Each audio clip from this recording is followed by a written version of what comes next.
Three things. Very simple story. You can probably read my shirt and get the story. Man sitting beside a pool. Fancy pool. We all know the story. Nice pool. Angels come in, stir the water. Someone jumps in. Woo! Healed. One's out. I don't understand why it's only one, but I'm sure there's a story. And then they have Jesus walks in there, minds his own business. Nobody recognizes him. Finds that one man. He says, "Would you like to be healed today?" He said, "Yes, but no one's willing to pick me up and carry me into the water." And he says, "Pick up your mat and walk." And I like the Message version, because the Message to me always sounds sarcastic for some odd reason. He says, "Get up, get your bedroll, start walking." And the man healed on the spot. He picked up his bedroll and he walked off. That day happened to be the Sabbath. And the Jews stopped the healed man and said, "It's the Sabbath. You can't carry your bedroll around. It's against the rules." They completely neglect that the man was healed. You ever notice that? If Michael got up and walked, I wouldn't be saying, "It's Saturday, dude. You can't do that. You have to stay in that wheelchair. What are you doing?"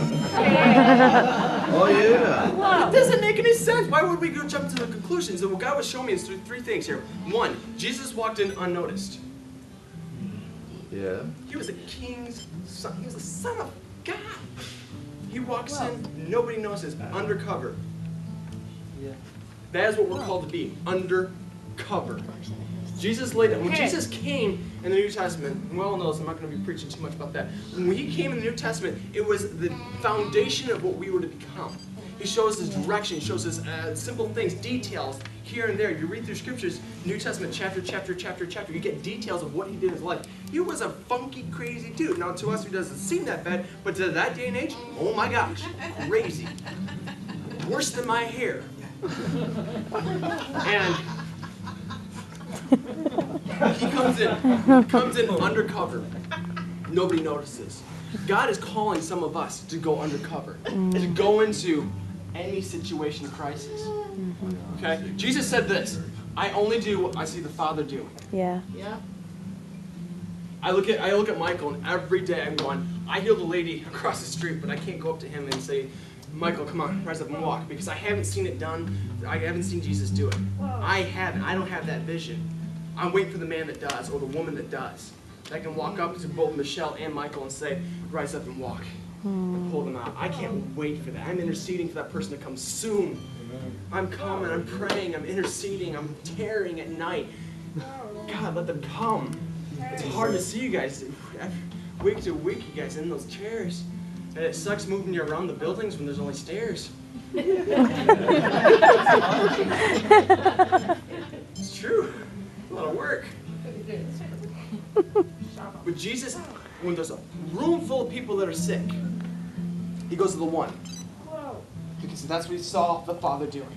And he walks in and he goes to them. That's point number one. He went undercover. And he only did what the Father told him to do. Point number two. He thought outside the box. First asked the question, "Do you want to be healed?" He didn't have the impression, "Michael, you're going to be healed. You ready?" He said, do you want to be healed? It's not that I want you to be healed. Do you want to be healed? Are you ready? Do you want to go? You ready? It's that question that he asked first. He stops them in the track and he questions their heart. He reveals their heart to themselves. Do I really want to be healed, or do I want to be here to be a fancy show for everybody can see what I can do and say God lives? Do I want to be healed because I know the power of the living God is inside of me, pushing and pulsing inside of me, and I'm going to become a kingdom son, and I'm coming to the fulfillment of becoming to a purified form, to come to the very existence which he created me to be in the beginning? Am I going to be the thing which he called me before the time began? That's what I want to get to. That's what I want to be to. I want to get to a complete, full healing so I can show people that my God's a living God, that takes care of all my needs. He's El Shaddai. He's my provider. There's nothing that I should lack. I lack nothing. Yes.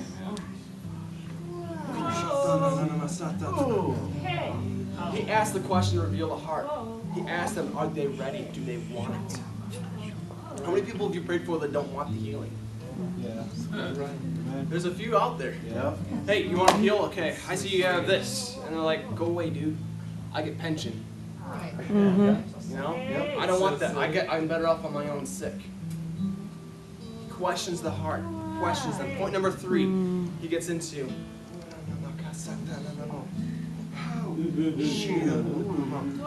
He goes against all rules and regulations. Of the modern day church, we are doing things that are against regulations.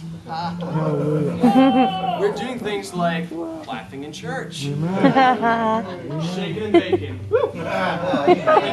trances out. You know, the things that happened in the very beginning, and then in our modern day time, that is not yet established as the norm. At least not in Wisconsin. I can say that. Maybe in Reddings, that might be a norm now. What? Is it? Is it getting there yet? I know IHOP in Kansas City. I'm sure that's starting to get somewhat of a norm. A little bit of the quirks here. I was listening to Sierra Post had a CD that we put in, and John Scotland said something that just caught my ear tonight. And that was, I saw something that was that became at that moment in time something that's not that big anymore. It was a normality, which was the shaking and baking, the little twitch. That's just normal. That didn't scare me. How many people are still scared by this? They're like, whoa! And they're like, shh. Cast that out of them. You know? They freak out the simplest things. And to Scotland, when you said that comment, that is just the norm. Yeah. Whoa. Normality of kingdom doesn't mean that it's a show, but it means that we come to the heartstrings of God. And when the heartstrings of God plucks your heartstrings, don't tell me you can sit there and stand still unless you're in a complete trance and he's taking you somewhere else. But I've known people who have been in trances that still vibrate on the floor. I know people that have heard stories of people that have levitated off the floor when they go into trances. Okay? Levitation is something that's freaky still to some of us. You know, there's other things of bilocation. You ever heard of bilocation? Some of us have. 2 places at once. It's a little freaky. But that's a norm in the kingdom. Why do we limit what God can do? Is he all-powerful? Is he all the creator? If he did all things and he can be all things, why can't we grasp that God can do something that I can't do yet because I'm not into the understanding of what he wants to give me? I call them the kerplunks. God likes to give us kerplunks. It's kind of like, you ever played, I think the game is called Kerplunk. Yeah. You put all the strings in there and you put the marbles on top and you just one string at a time, and the last person gets it and they lose. I was always that kid.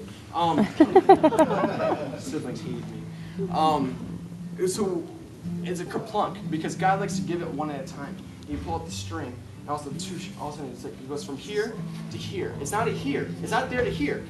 Because our minds, so many of us have our minds that we have to sift through everything through here first. The church has become stagnant and dead because of this. The world outside has become stagnant and dead because of this. You need to have a college education. You need to go do this. You need to think this. You have to go have this. You have to go this before you can do any of that. That's right. Did Jesus go to school? They were shocked and amazed that he had so much education, but he didn't have anything. That's right. He was questioning the Pharisees and the Sadducees at the temple when he was, what, 12? Was it 12? And they're all like, who is this kid? You know? When the disciples in Acts, when the disciples came before the courts and they preached the good news, what happened? They knew that these simple men had been with Jesus because they knew stuff that they shouldn't have known as being a fisherman or a tax collector. Especially in that day and age, we didn't have the dialect of the Bible so they can all understand. Some of them couldn't read. But they knew stuff that the Sadducees and the Pharisees knew, and more. God's called us to a higher understanding. Well, how are you going to get that? Intimacy. Intimacy